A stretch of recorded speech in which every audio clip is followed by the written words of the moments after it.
Good morning, everyone. I know everyone here, so it would be more intimate talk, I guess. I'll be speaking here. The title is it's kind of broad in terms of feed supplements or organic dairy cows. We have been conducting several studies at UNH the last 3 to 4 years, but I'll be basically speaking here today about the impact of flaxseed on animal production and greenhouse gas emissions. And again, just bringing the topic here back when you're talking about organic dairy cows, of course, most of the information here is applied to dairy cows in general, particularly more like forage-based systems. So flaxseed is as you know, is an oil seed that's rich in omega-3 fatty acids, particularly alpha-linolenic acid, which is known to be transferred to milk. And milk high in omega-3 fatty acids has some potential health benefits for humans and also for the cows.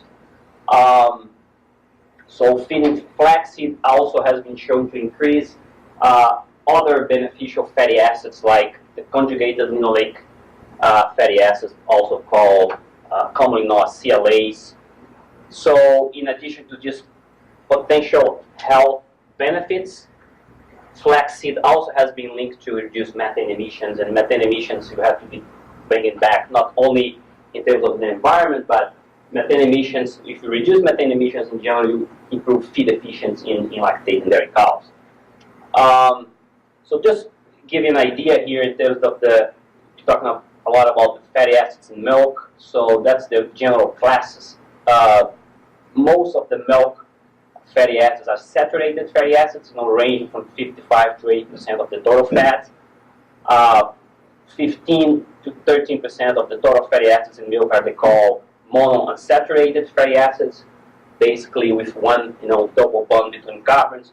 You also have the polyunsaturated fatty acids, which is in a smaller proportion of the total milk fat, and it's basically those are the polyunsaturated fatty acid that has been linked to improve human health. So just going back here, the saturated fatty acids, as I said, you see no double bonds between the carbons, straight structure. That's why I make those fatty acids or fats make of those fatty acids basically solid at room temperature. The monounsaturated fatty acids, see the one double bond here. That's why give this molecule the kink here, kind of bend the molecule, occupy more space. So that's why make fats like more liquid at room temperature. And the polyunsaturated fatty acids, as you can see, there is more than one double bond between the carbons. So the CLAs and the omega-3 and omega-6 fatty acids are examples of UPA or polyunsaturated fatty acids. So this brings back to the overall scope of a project that was funded by NIFA, the Organic Research and Extension Initiative. In the last, we're in the third year now, and with the overall idea here is to find ways to increase the grazing season, extend the grazing season. We're looking at through annuals, forage, and also using perennial ryegrass. And this study has been conducted here in New York, Maine, up to Pennsylvania. So we are also looking at flaxseed supplementation. As you know, as animals move from pasture to winter feeding, in general there is a reduction in fatty acids composition, particularly the CLA. So we expect to feeding flax, we could keep a higher concentrations of fatty acids, those omega-3 and CLA year-round. We're also having a profitability aspect of this project that is being conducted by Bob Parsons at UVM. So it's a kind of multidisciplinary approach to improve fatty acids and extend the grazing season across the Northeast. So I'm showing basically here a couple of studies. We conduct 2 studies. One we call kind of a dose level response. We're trying to see what's the best dose of flaxseed in the ration. So we increase from 0 up to 15% of the diet dry matter. And experiment 2 was a grazing experiment in which you pick the 10%, and now you'll see why in a couple of slides. Just the ration here. You can see basically we're replacing soybean meal, as you can see here, and corn meal with flax. So flax, going from 0 to 15% of the diet dry matter, and by doing that, we replace soybean meal with corn meal because flaxseed, as you can see in a moment, it's high in protein and fat. So this is basically the composition of our ration, the TMR. What I want to point out here is the crude fat. Of course, as you increase flaxseed, which is a high energy feed, you increase the fat in the ration. So from 3.8 to 7.4. And the NFC, which is indicative of starch, is going down because you take corn out of the ration. Okay, so things that basically replacing starch with oil, with fat in the rations. So for those that are not familiar, so that's the ground flaxseed is full fat, as you can see here. 33, almost 34% of the dry matter of this feed is fat. Okay, and also very high in protein, of almost 22% crude protein, as you can see there. So just giving some of the methodology for those that may not have been there at UNH. So we use those individual Kalin gates to measure individual intake of the cows. Several sampling procedures, blood sampling. We tube the cows to get rumen samples. Consider that those cows are organic. We cannot basically do cannulated, surgeries on them using antibiotics. So we do the hard work here to take the samples through the tubing to measure, to study rumen function. Animals are equipped with this device to collect methane. So basically, methane that is belched will capture in these canisters, and then we collect the sample so we have an idea in terms of the methane concentrations and methane emissions in those cows. So some data here. Milk production, as we increase the concentration of flax in the ration, we have this linear decline in milk production, okay? So, and this was a statistical significance there, so losing about 2 pounds or so in milk as we increase flax, and probably related to the negative impact of the oil on the rumen function and depression of intake. As you can see here, also a linear decline in dry matter intake. You can see dry matter intake in pounds per day. In the y-axis, you can see also this linear decline. So which brings us back to the situation that, if flax is a supplement that should be considered at higher levels or not. So you can see maybe up to 10% you lose some milk. The 15% is really putting things down. And from here to here you have a 1 pound loss in milk, and which was overcome in terms of the fat of the milk fatty acid profiles I'll show in a minute here. So as milk production went down, you can see that all the components also follow that. So you see milk fat linearly decreasing as you increase flax in the ration. Same for milk protein content, milk protein yield. MUN reduced here as reflective of a reduction in intake when the cows have a reduction in dry matter intake. Also, there is a reduction in protein intake, so that's basically brings MUN down,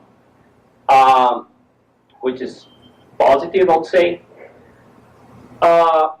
Here's the CLAs, the things that we're interested a lot as well. So you can see as you increase flax, you have this increase in the most important CLA, the most bioactive, the CIS9 trans 11 CLA, and also total CLA milk went up. Particularly when you move from the 10 to the 15. So the ration that's really put milk down is also the ration that also increased the bioactive fats in milk, the most bioactive fats. You can see here very clear. Another point, the omega-3 and omega-6. So the omega-6 is going down, which is you want, and the omega-3 is going up linearly with more flax in the ration. So the omega-6 to omega-3 ratio was more favorable in the rations with 10 to 15% flaxseed. So methane, another thing that we're looking at. So as flax increase, methane emissions also decline. So there is some trade-offs here. So one increase, reduce milk production, milk components, you also increase some of the beneficial fatty acids and reduce methane emissions. So that's some things that the industry will need to look and see if there will be a premium for for carbon, for less carbon, and also it will be a premium for milk that is enriched with fat, with those beneficial fatty acids.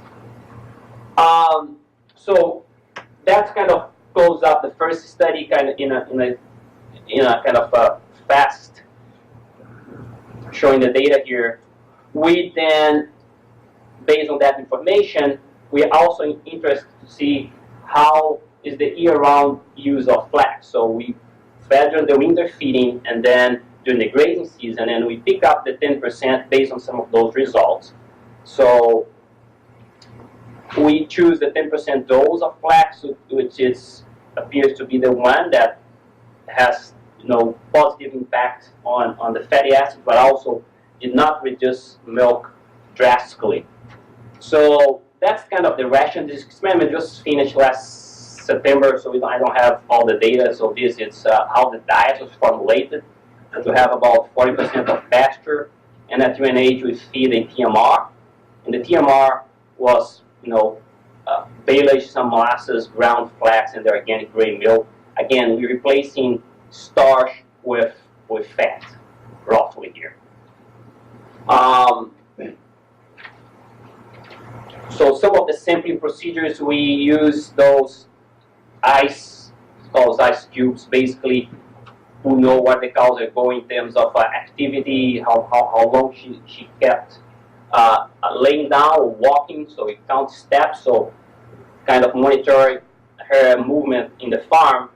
We measure temperature every 5 minutes, use a temperature buttons here in the tail, and also we look in those grazing behaviors. We want to see if, how those rations impact grazing behavior and time that the animals is ruminating or eating and things like that. So,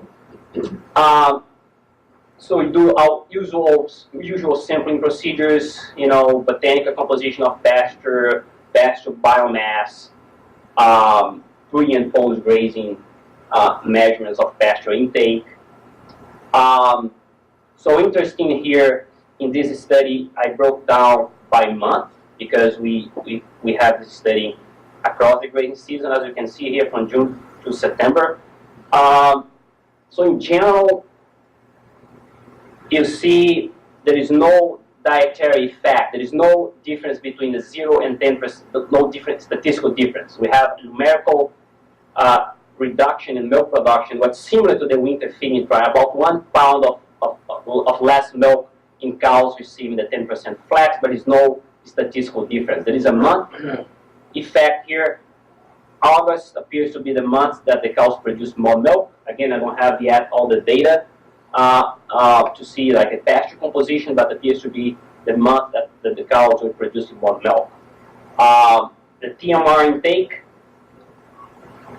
also kind of follow that milk production. So the cows, I don't have yet the pasture intake data, but TMR intake was a little bit lower in the flaxseed, particularly the month of August. And there was a dietary effect here. So the cows on flax, they consume less TMR. Which is, again, corroborates the data from the winter feeding trial. But again, the difference was relatively small in terms of not even a pound in terms of TMR intake. So the milk fat content, we see no difference across the season. Averaging basically 4.2, a little bit lower in the flax, but no statistical difference. Milk fat yield follow the milk yield, and it's basically, was a little bit higher if you think of in the month of August. The same for milk protein content, no statistical difference between the rations, so basically saying doesn't matter if you feed flax or no flax, cows did not respond differently, and there is a month effect for some reason. Again, I don't have the whole data set, but the cows have a higher concentration of milk protein in September. It's a month effect. And the milk protein yield, again, no difference between the two diets, and the cows were producing more milk protein in the August, which coincided with more milk production that time period.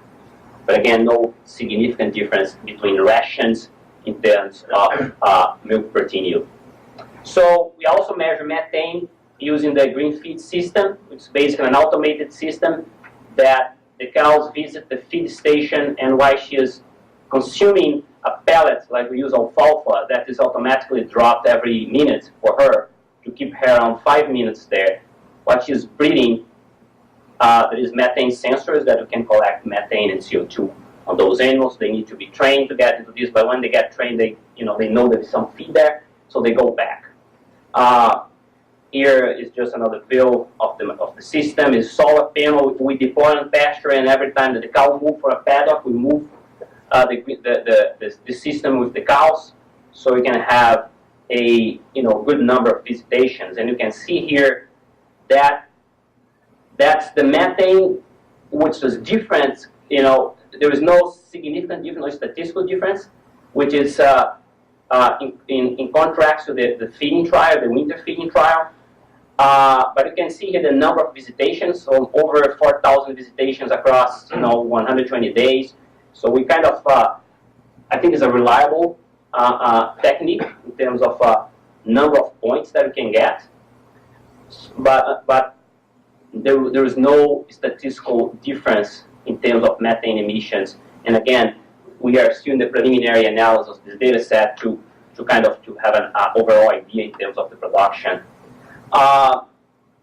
Take-home message here, it's clear that increasing flaxseed in the ration, basically you have a negative impact of milk production and milk components.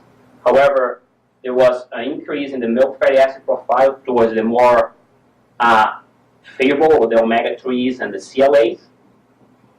And in general, supplementing flax during the grazing season had no negative impact on milk yield and milk composition, but did not mitigate methane emissions, at least in this first study that we did.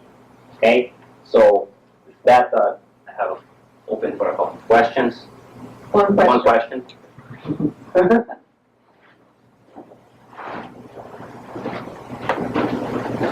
A quick question. So the winter feeding trial where you're seeing reduced methane emissions, if that's expressed on a per unit production basis, does that disappear? No. Because of the lower production?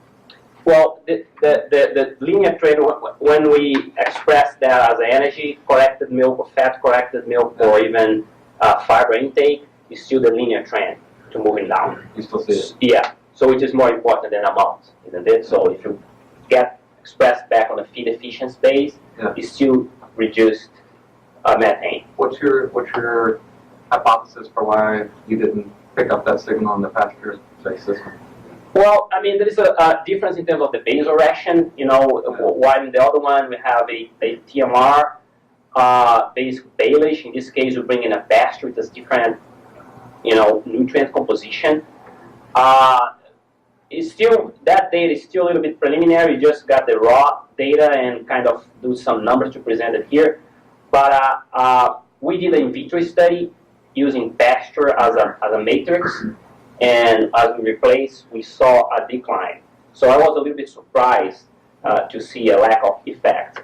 We still knew with the methodology that we're using, so we knew, I think we had to look, closer at the data set, but at least didn't show up in this study. I don't have yet the pasture composition, the botanical composition, all that may have an impact, but